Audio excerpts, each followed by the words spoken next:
સોમનાથ જિલ્લામાં ભેળસેડિયા તત્વો સામે લાલાંખ કરતા એસઓજી પોલીસ દ્વારા મોટી કાર્યવાહી કરવામાં આવી છે।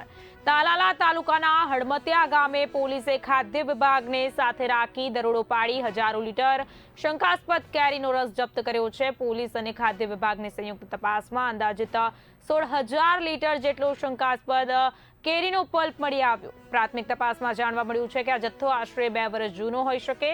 આટલા લાંબા સમયથી સંગ્રહાયેલો રસ અખાદ્ય હોવાની પૂરેપૂરી આશંકા સેવાઈ રહી છે।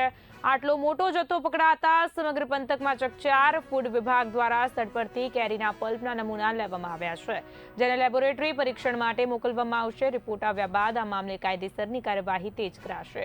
પોલીસે હાલમાં તમામ જથ્થો સીઝ કર્યો છે અને પ્લાન્ટના માલિકોની પૂછપરછ હાથ ધરી છે। હવે ગીર સોમનાથ જિલ્લામાં લોકોના આરોગ્યની ચિંતા રાખી ખાદ્ય પદાર્થોમાં ભેળસેળ કરી લોકોના આરોગ્ય સાથે ચેડા કરતા તત્વો વિરુદ્ધમાં કાર્યવાહી કરવા માટે શ્રી નિલેશ જાજલિયા સાહેબ, પોલીસ મહાનિરીક્ષક શ્રી જૂનાગઢ રેન્જનાઓ તેમજ ગીર સોમનાથ જિલ્લાના પોલીસ અધિક્ષક શ્રી જયદીપસિંહ જાડેજા સાહેબની સૂચનાઓ આપેલ મુજબ અમોએ પેટ્રોલિંગ દરમિયાન ગીર સોમનાથ જિલ્લાના તાલાળા તાલુકામાં ચક્કરગઢ નામની સીમમાં પ્રવીણભાઈ ગોકળભાઈ ભંડેરી નામના માણસના કબજા ભોગવટાના ખેતરમાં તેઓએ રૂચિલ એગ્રો ફૂડ પ્રોડક્ટના નામે એક કંપની રાખેલી હતી। તેમાં તેઓ કેરીના રસ બનાવી અને વેચવા માટે તેઓએ રાખેલ હોવાની અમને હકીકત હોય।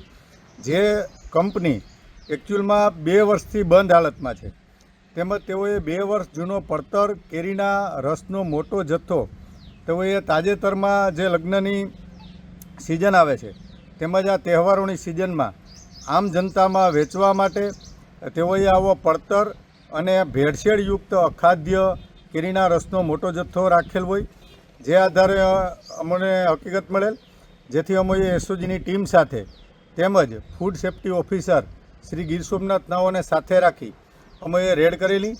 આ રેડ દરમિયાન અમોને તેમની કંપનીના જગ્યામાંથી તેમજ તેઓના રાખેલા એક ગોડાઉનમાંથી 16,000 લીટર જેટલો કેરીના રસનો આવો પડતર અને અખાદ્ય હોવાની શક્યતાવાળો કેરીના રસનો મોટો જથ્થો મળી આવેલ।